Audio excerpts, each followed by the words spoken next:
আছে এখন বাংলাদেশের ফুচকা যে ফুচকার উপরে কিন্তু এভাবে ডিম দেওয়া হয়, এই যে গ্লাসে কিন্তু টক দেওয়া হচ্ছে। টকটা খুবই স্পাইসি দেখাতে পাচ্ছি, কিন্তু এরকম শুকনো লঙ্কা, সামনে মশলা আছে, ঝাল আছে, ধনের গুঁড়া আছে, মাংসের মশলা আছে, ঝাল, ধনের গুঁড়ো, লবণ। আর এইটা কি আছে? এটা আলু আর ডাল। আলু আর ডাল, তাই তো? আচ্ছা, এখানে কিন্তু বেসিক্যালি ফুচকাটা আমাদের প্লেটে করে প্লেটিং করা হয়। কেমন কি দাম আছে একটু যদি বলেন। 9 পিস 40। 9 পিস 40 টাকা, তাই তো? আর টক কিন্তু এখানে এরকম গ্লাসে দেওয়া হয়। আর এদিকে দেখাতে পাচ্ছি কিন্তু ডিমের নর্মাল ডিমের চটপটি রয়েছে। আচ্ছা, এটার দাম কেমন আছে? 40, 30, 50 সব এরকম বাটিতে দেওয়া হয়, তাই তো? এই ধরনের বাটিতে কিন্তু চটপটি দেওয়া হয়। আর এই রয়েছে ফুচকা। আরে তা কাকু কোন ঢুকছিস কেন? উডি করতেছে? হ্যাঁ। কেউ করা যাবে না? কোনো অসুবিধা নেই তো? না না, কোনো অসুবিধা নেই, শুধু কোন আমাদের ছবিটা উঠে দিলাম। না না, কারোর মুখ আসছে না, নরমালি ফুচকা নিচ্ছি। 7 পিস 40 টাকার ফুচকা। আমরা বাংলাদেশ থেকে এখন ফুচকা কটা?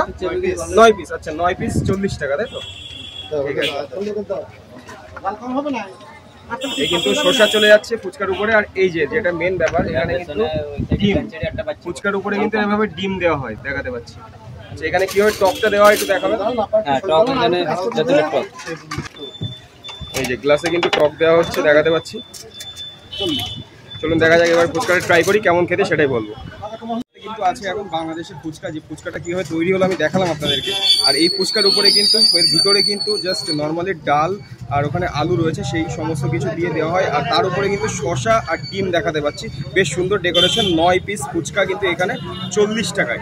40 টাকায় 9 পিস, জাস্ট অসাধারণ। আমরা কিন্তু নর্মালি আমাদের ওখানে ইন্ডিয়াতে যেভাবে আমরা ফুচকা খাই, সেটা কিন্তু আমাদের হাতে প্লেট দেওয়া হয় আর 6 পিস 10 টাকা এইভাবে দেওয়া হয়। আর এখানে কিন্তু একটা ইউনিক সিস্টেম, প্লেটিং করে একদম ডিরেক্টলি আপনাদের মানে 40 টাকা হোক 50 টাকা যেরকম টাকা নেবেন, 9 পিস এখানে 40 টাকা। আর টকটা ঠিক এইভাবে দেওয়া হয়। এই টকটা খুবই স্পাইসি দেখাতে পাচ্ছি, কিন্তু এরকম শুকনো লঙ্কা জাস্ট গুঁড়ো দেওয়া, জাস্ট দুর্দান্ত।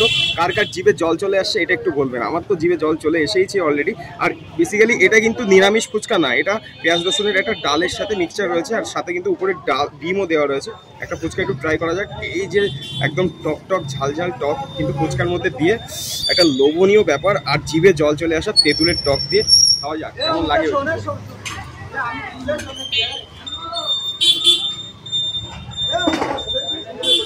অসাধারণ টেস্ট, আপনারা না খেলে বুঝতে পারবেন না। এই ডালের টেস্টটা না অসাধারণ। আর বেসিক্যালি এই টকটা খুবই স্পাইসি, দুর্দান্ত। আরেকটা খাওয়া যাক এরকম ডাল দিয়ে। তো বাংলাদেশে এসে বাংলাদেশের ফুচকাটা আপনাদের সামনে তুলে ধরলাম। এখানকার ফুচকা কীভাবে তৈরি হয় আর কেমন খেতে, কেমন কি দাম, কেমন খেতে কেমন দিলাম সেটাই কিন্তু আমাদের সাথে বললাম। ভিডিও যদি ভালো লাগে অবশ্যই লাইক কমেন্ট শেয়ার করে পেজটাকে ফলো করে দেবেন। এতক্ষণ আমি ছিলাম আমাদের সাথে ফুড হবে। তো ফুচকাটা খাওয়া যাক আজকের মতো।